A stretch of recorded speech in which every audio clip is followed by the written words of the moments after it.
students, welcome once again to the web classes. In the previous lecture we had half of the explanation of the lesson number 4, Landscape of the Soul, which is written by Natalie Trevelyan, right?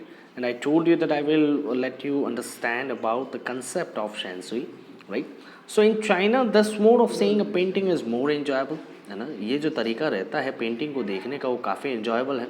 A horizontal scroll is a form where one section of the painting is opened one by rolling it up to move on to the other side, right? So there is a horizontal, we can say a horizontal way, right? From one end you can enter from the one section, right? You can open the painting one by one, rolling into, and you can go to the other side, right? It creates a dimension which is not practiced in any other form of artwork, right? ये एक प्रकार का ऐसा dimension है जो किसी अलग art form में जो है इसका इस्तेमाल नहीं किया गया है.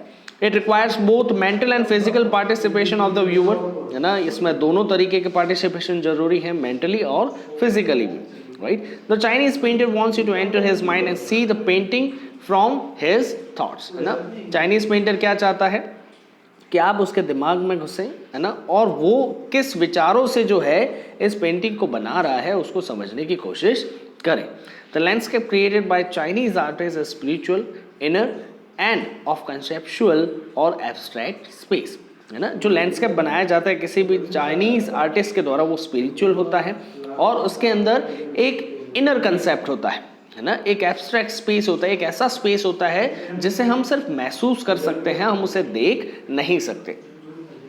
This concept of China is also expressed as sansui, है ना. इसको सेंसुई से भी एक्सप्रेस किया जा सकता है, which also means mountain and water.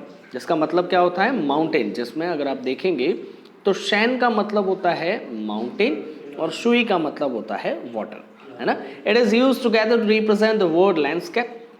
ऐसे इस्तेमाल किया जाता है एक साथ में ताकि इसका मतलब क्या निकल सके, landscape. The two complementary poles of an image reflect the Daoist view. और ये दुनिया के जो है दोनों कॉम्प्लीमेंट्री पोल है ना. और ये क्या रिप्रेजेंट करते हैं, एक डायोस्ट व्यू रिप्रेजेंट करते हैं.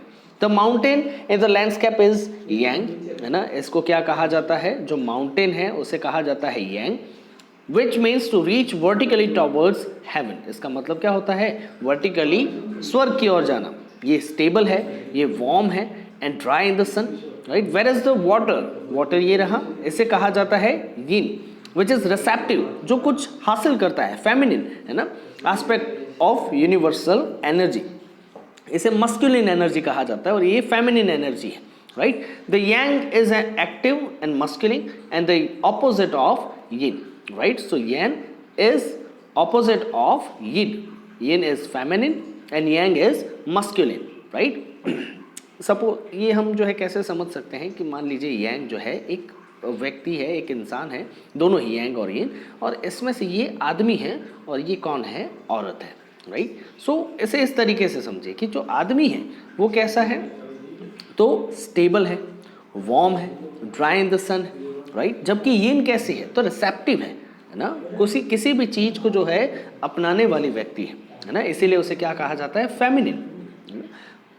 और इन दोनों के अलावा एक तीसरा एलिमेंट भी है ना.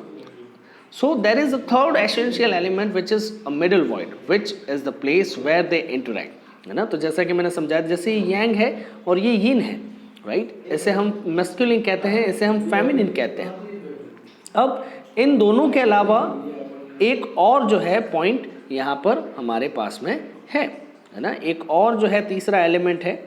इस तीसरे यूनिवर्सल एलिमेंट को क्या कहा जाता है, मिडल वॉइड. और ये मिडल वॉइड कहाँ पर होता है, जब इन दोनों का मिलन होता है, राइट. इसे कहा जाता है मिडल वॉइड, है ना. तो एक प्रकार से आप समझ सकते हैं कि जब आदमी और औरत का मिलन होता है तो उसे हम कहते हैं मिडल वॉइड.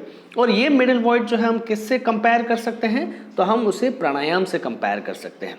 प्राणायाम से कैसे, तो जैसे हम ब्रीथ इन करते हैं, राइट, फिर उसको रोक कर रखते हैं सांस को और फिर ब्रीथ आउट करते हैं, है ना. तो ये जो ब्रीथ इन और ये ब्रीथ आउट, इन दोनों के बीच का जो एक्सरसाइज है उसे कहते हैं हम रिटेन, है ना. तो ये जो रिटेन है, इस रिटेन को क्या कहा जाता है, मिडल वॉइड. क्यों, क्योंकि यही एक ऐसा कहा जा सके पोजीशन है जिसके अंदर हम मेडिटेशन करते हैं, द सस्पेंशन ऑफ ब्रीथ, है ना, सस्पेंशन ऑफ ब्रीथ मतलब ब्रीथ को होल्ड करके रखना, is the void in the meditation process, यही एक मेडिटेशन प्रोसेस है।